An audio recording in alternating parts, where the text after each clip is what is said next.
Oi, meus amores, bom dia! Tudo bem com vocês? Como é que vocês estão? Vocês estão bem?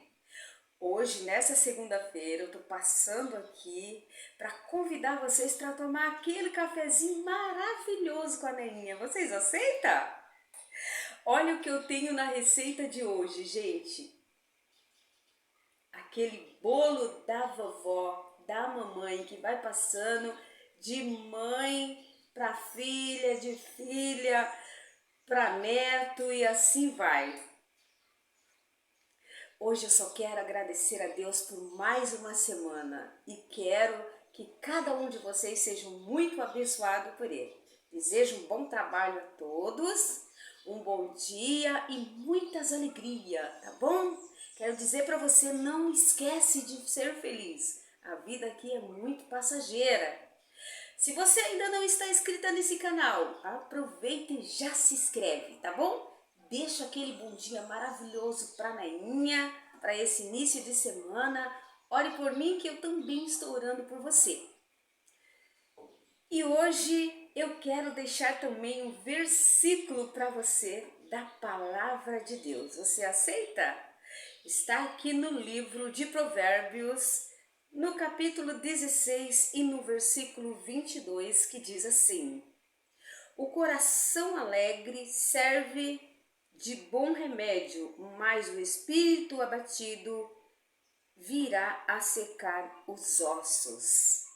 Esse é o versículo que eu quero deixar nesta manhã pro teu coração, tá bom? Alegre-se, seja feliz, tenha bom ânimo e vamos em frente. Aí vem a receitinha, não perde. Um beijo no seu coração. E agora vamos aqui para os ingredientes. Eu tenho 3 ovos, 190 ml de óleo, 190 ml de leite, 300 ml ou 300 gramas de açúcar. E agora só uma batidinha só para misturar. Prontinho. Feito isso, eu tenho 300 gramas ou 300 ml de farinha de trigo. E a gente vai colocar aqui.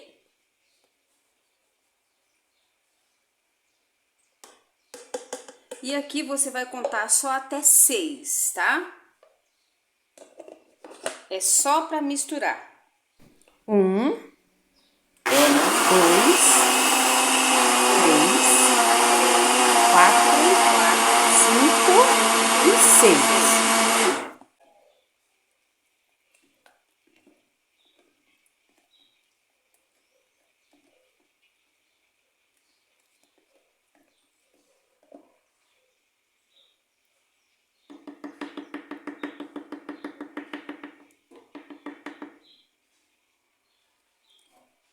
Agora você vem com uma colher de fermento para bolo. E a gente vai dar 4 impulsos só, tá bom?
Agora o forno já está pré-aquecido 180 graus e vamos lá pro forno. E ficou assim, gente, o nosso bolinho maravilhoso. Eu espero realmente que vocês tenham gostado. Olha que delícia! Aqui no finalzinho tô deixando algumas fotos para vocês. Desejo uma ótima semana. Um beijo no seu coração. Fiquem todos com Deus e até o próximo vídeo, tá? Não esquece de compartilhar. Beijo, gente!